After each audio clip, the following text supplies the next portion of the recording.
Anavi qanilar? Qornim ochib ketdi. Nima? Anavi deganing nimasi? Dilnorani opa deb chaqir bugundan. Oshxona esa mana bu eshik. Nima kerak bo'lsa kirib o'zing tayyorlab yegin. Men tuxum qovurishdan boshqa ovqatni bilmayman-ku. Gachi 1 yildan beri gapiraman. Endi yosh bolamassan. Ovqat tayyorlashni o'rgan deb.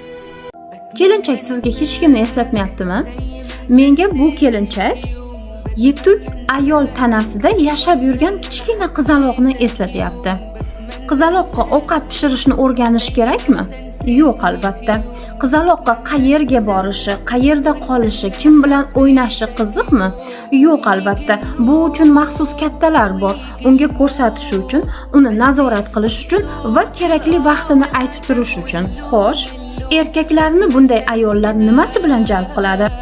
Bunday erkaklar to'liq rivojlangan kuchli ayoldan qo'rqadilar. Sababi bunday oilada o'zini qanday namoyon qilishni bilmaydilar.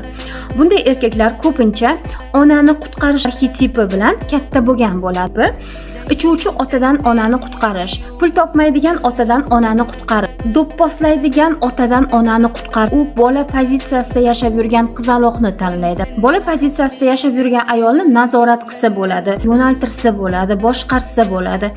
Partnyor emas, ustunlik qila oladi, nazorat qila oladi va yoshligida otasidan qutqara olmagan onasini va nihoyat qutqaradi.